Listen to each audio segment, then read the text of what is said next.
Hey everyone! Yesterday I made 4 batches of soap in one morning and I thought some of you might be interested to see what that process looks like. So I recorded it and here it is. Hope you enjoy. So I like to start out by making up my soap recipes. I write them all out in my little notebook.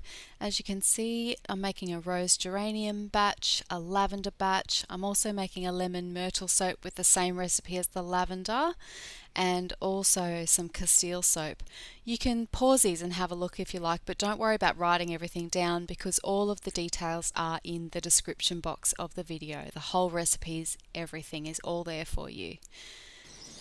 So once you're kind of ready to make your soap, you've picked your day and your time, the first thing is get your safety gear together and grab yourself a cuppa.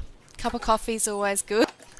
And I start off with making my lye solutions. So I have 4 different containers for my 4 different soap batches, and make sure you've got your scale so you can do everything accurately. I started pouring the water out and then, decided to put my safety gear on then. So first on goes my mask, then my safety glasses, and also my kitchen gloves. I like to use these slightly longer gloves for this part, just gives you a bit more protection.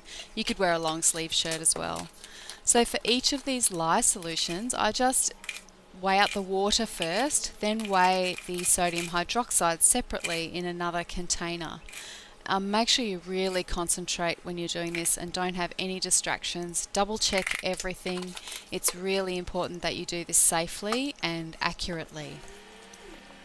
Once you're ready, you pour the sodium hydroxide into the water, never the other way around. Pour it in slowly, mix it in carefully, making sure you've got that safety gear on. And once your lye solution is done, make sure you label it. I've just got a little lid there which I'll put to the side, but make sure you have some way of labeling each of these so they don't get mixed up. This is the second one for the lavender soap. Same process again, the water gets weighed first, then the sodium hydroxide. Put the lid on your sodium hydroxide in between each batch, especially if you've got humid weather like I did on the day I filmed this. Slowly mix that together till it dissolves. And then get ready for the next one. So this is the third one, the water goes in. And then the sodium hydroxide gets weighed. Really carefully, take your time. I don't know if you can see, but the sodium hydroxide is starting to stick to my spoon. It's quite a damp morning outside that morning. So I ended up getting a new spoon and a new container for the sodium hydroxide for that final batch. You'll see it in a second. Because it started to stick and it wouldn't come out, and that's what happens because it's hygroscopic, it attracts water. So if you have that problem, just get a clean container and a new spoon. So this is the final one for the Castile soap. There's the water and a clean little bowl that I'm using and a clean spoon for my sodium hydroxide. Measuring that out. This is a much bigger batch, this one, which is why it looks like there's a lot more there, because there's more water there as well. All the amounts for everything is in the description box, so just enjoy this visual journey. Don't worry about the details. Once your lye solutions are made, put them somewhere safe to cool. That's really important. Alright, next what I do is I prepare my moulds. So I'm making 4 batches here. So I've got 3 log moulds and I've got some silicone muffin moulds for my Castile soap batch. So they're all ready. Next I get my essential oils ready. So I get out all of the oils that I'm using and I use these little glass jars. I just write the soap batch on each one so that they don't get mixed up and there's no doubt at all about which one I'm picking up. And they're really great because they've got lids on them. They're safe, so if I accidentally knocked one over, I'm not going to have essential oils everywhere. I use my little gram scale to weigh out my essential oils. This first one is rose geranium It's a beautiful scent. It's very expensive, but it's lovely. And I'm putting a little bit of rosewood essential oil in there as well. Put the lid on and get the next one. The next one is lavender. See that chopstick trick that I'm using? That's really good. If you put the chopstick over the top of your bottle, the oil runs down the chopstick instead of running down the side of your bottle. It's a really, really good trick. You don't get any mess that way. This is the third one, which is lemon myrtle. And this is the fourth one, which is rosemary and tea tree, which is the combination I use for my Castile soap, which is my absolute favourite combination. It's just beautiful. So there's the tea tree going in there. So there are my essential oils all ready in their little jars, and I like to pack everything else away once I'm finished with it. Just helps me to reduce the cleanup at the end. Next I get my colours ready. I'm using some lavender powder just as a botanical ingredient, some pink clay, some yellow iron oxide and some purple mica. You can use whatever colours you like. Now I'm getting my main soaping oils ready. So I've got castor oil in that big bottle at the back. I've got some olive oil and some coconut oil that needs melting. You'll see it's solid there. I just put it in the microwave on low heat for 30 seconds to 60 seconds. Just watch it and get that all nice and melted and ready to go. Sorry about all the background noise. Somebody's grinding down the back. Next step, get your utensils and your stick blender and everything that you need. Get that all ready. I also get out some blankets for wrapping up my soap when it's done. Now I've got everything ready, it's time to actually make the soap. So the first batch is the rose geranium batch. I'm using up this extra virgin olive oil, which is why it's that darker colour compared to the other oil that you'll see later. I've got some coconut oil in there. I just spoon that in. It's bit more accurate than pouring it for me, and then the castor oil goes in. It's easy in that little big pump pack. So I've got my 3 oils in there. I just give them a mix. Now I'm putting some colours in here first before I put my lye solution in. I just really like to have lots of time to blend those clays in because they can be a bit clumpy. They need a really good blend, so I like to do that first. Now my lye solution goes in. See that colour change? Wow, it goes a really funky green colour. I decided to put, oh, and there's a rainstorm happening too. You got to be ready for anything when you're making soap. So I decided to put a bit more colour, a bit more clay in there anyway. There we go. Now with this rose geranium soap, you have to have it really well mixed and ready to go and ready to pour before you put the essential oils in, because this essential oil moves fast. It really accelerates the setting up of this soap. You'll see how quickly this thickens. By the time I get it into the mould, it's thickening before my very eyes. So if you try out this recipe and this essential oil combination, be prepared to move really, really fast. Otherwise you won't get it into the mould. And there's the lovely rain. It was a funny morning. We had thunderstorms and rain and all sorts of things going on in the background. So I just give that a tap and I just give it a little bit of a swirl on the top just to get those lumpy kind of bits off. You can make nice sculpted tops on your soap if you want to. I tend to keep my soaps pretty basic though, so I just give it a bit of a swirl with a chopstick. So once the soap is made, you cover it up and wrap it in a blanket, and that's to make it gel. You'll see that at the end. This is the second batch. This is the lavender batch. So here I'm just preparing some of the purple mica colorant in, and I'm just mixing that through with a little bit of water, and that just makes it dissolve, mix through a little bit better into the soap batter. Now I just use the same jug for each soap batch. I'm pouring the olive oil in first, similar to what I did with the first one. And in goes the coconut oil.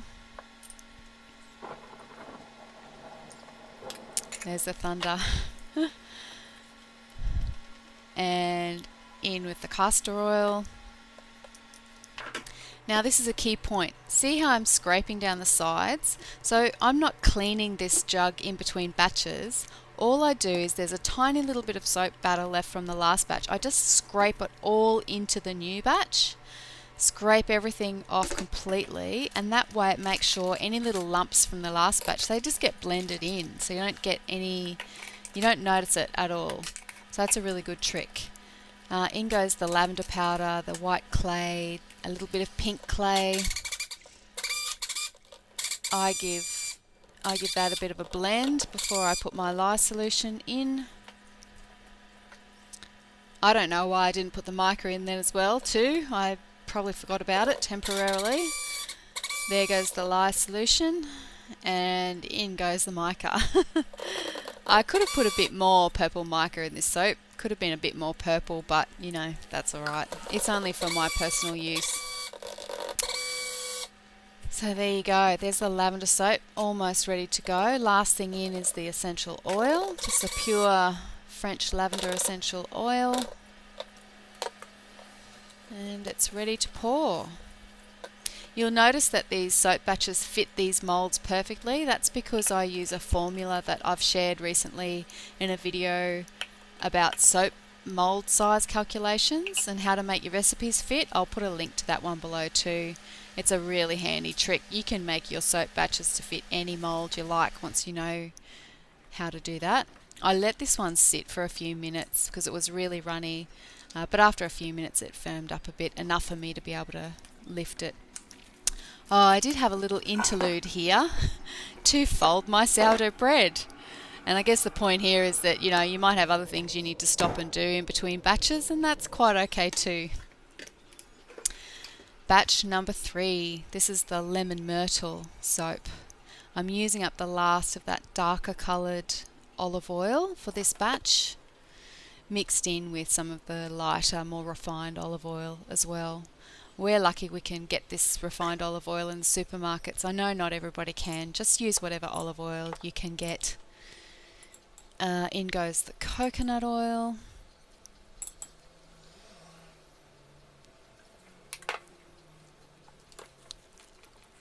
And again, the castor oil. This is exactly the same recipe as the lavender recipe. They're all very similar, but this one's identical apart from the essential oil. So again, scraping down the sides, getting all the tiny little bits of the lavender soap in there so they mix in and you won't even know that they're there then. Again, I'm using kale and clay. I tend to use this in every soap batch nearly because I've got a great big bag of it that I'm trying to use up. I'm also putting in some yellow iron oxide to make my lemon myrtle soap a yellow colour. It's a really fresh citrusy scent, lemon myrtle, so I tend to think of a yellow soap when I make it. Giving those colours a really good mix, and then in with the lye solution. I hope this isn't all too fast for everyone. I tried to get just the right speed. Wow, look at that colour change. It's amazing how the lye changes the colours in soap. It does become a nice yellow colour again, but it's interesting to see how quickly it changes like that. Yes, I've tried to edit this video as best as I can. I didn't want to make it too long, but I hope I haven't made it too fast. Anyway, I'll see what everybody thinks.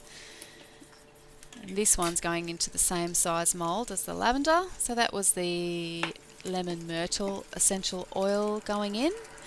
Give it a good whisk. Often with my soaps, I don't blend after the essential oil goes in. I just give it a whisk. Depending on the recipe, if you blend them, they'll set up really, really fast and they'll be hard to pour. So I often just whisk in the oils. Again, a perfect recipe fit for the mould.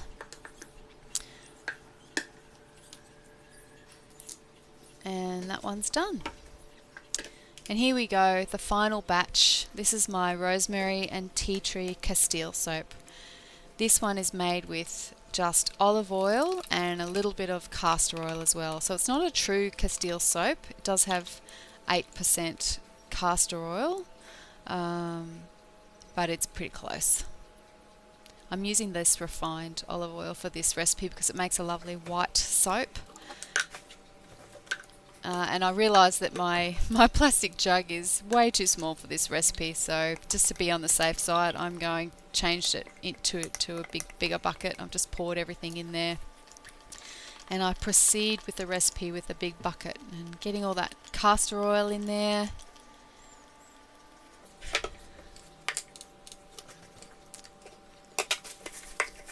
Alright, just cleaning a bit of the oil out of my jug because I'm going to use that jug to pour the soap in a minute.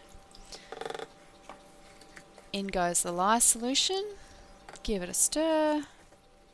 When you finish with those lye solution containers, I just put them straight into the sink and give them a rinse out. Make sure there's nobody around and no children around when you're doing this. It's really dangerous stuff. And stick blending. I'm just mixing this to the lightest trace. In goes the essential oils because there's quite a lot of pouring to do for this, as you'll see in a second. So you just want the lightest possible trace and don't muck around, just get it poured without too much delay. There it goes, back into the jug for the pouring. Obviously this is sped up quite a lot. I'm not that good.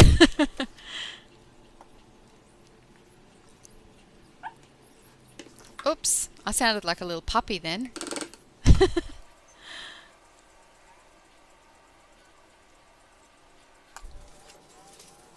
You can see I'm wiping the bench whenever I drip any soap batter. That's really helpful because you don't want any raw soap batter on the bottom of your moulds or anywhere really, because it can damage timber and materials. And yeah, make sure you keep everything clean and wipe up spills as you go. See how this batter is really thickened up by the end? So this is the final muffin mould tray. So there was 4 altogether. You can see how by the end of the 4 it's a lot thicker and it's hard to get it out evenly. But just, spoon it around, make it as even as you possibly can. It doesn't have to be perfect. I just use a chopstick to get those big lumps out. Chopsticks are really handy for soap makers. You can do all sorts of things with a chopstick. And there we have it. The soap is done. Here are the log moulds on my lounge room floor with cardboard on the top, and there they are wrapped up with my cat keeping warm on top of them, which is where they stay for 24 hours. And these are my Castile soaps. I just put them in my cooler box, and they get covered as well, and the lid goes on and they stay in there for 24 hours, and that helps keep everything warm and they gel nicely. Now for your washing up, don't wash this up straight away. Just leave it for a few days, because all that soap batter will become soap and it'll be much easier to clean. I've got a video on that as well. And with your stick blender, you do have to clean that straight away. So just get some hot water and give it a good whiz to get out any soap around the blades, and then really thoroughly wipe everything else. I just start with a paper towel, and then I do get a little wet wipe as well. Make sure you wipe the handle, the cord, everything, because you don't want any raw soap batter getting anywhere where you don't want it. Final dry off with a tea towel and everything's ready to pack away. That's it. That's me waving goodbye. I was pretty happy to be done. And here we are the next day. So this is the rose geranium soap. I love this part. This is where you get to smell the beautiful scents of your soap. You get to see what the colours turned out like, and the cutting of the soap. I always find it really satisfying. And as you can see, I don't use a cutter. I do have one, but I never use it. I just find it really straightforward to use a knife. I've had a fair bit of practice though, so I tend to get fairly even bars, but my soaps are just for myself and my loved ones, so they don't have to be perfect. As long as they're roughly a bar of soap, that's all I'm really aiming for. Now put them in this big wire rack, and you'll see in a minute where they all go once they're all cut. Here is the lemon myrtle soap. I do struggle with these molds still. I need way more practice with these molds. Gosh, they're hard to get the soap out. Trimming those edges. Just saves you having to trim them later on. Those bits can be sharp, like when you get a fresh batch of soap in the shower and you've got those sharp edges, they can be a bit sharp, so I'd like to trim them off. I do something a bit different with this one. I cut it down the middle to make smaller bars. You can cut your soaps however you like. I didn't do it very well, but it's okay. I'm using my crinkle cutter. I quite like the way it comes out. I love the feel of it when you're cutting it too. These will make nice little hand soaps for the bathroom. And the lemon myrtle fragrance is so fresh. It's a rainforest plant from northern Queensland. It's a beautiful lemony fresh scent that lasts really well in soap too. So it's a winner. It is a bit expensive, but it's worth it if you can afford it. This is the lavender soap. A little bit more success getting this one out than the first one. It still took me a while, but not quite as long. Oh dear. Trimming that one again.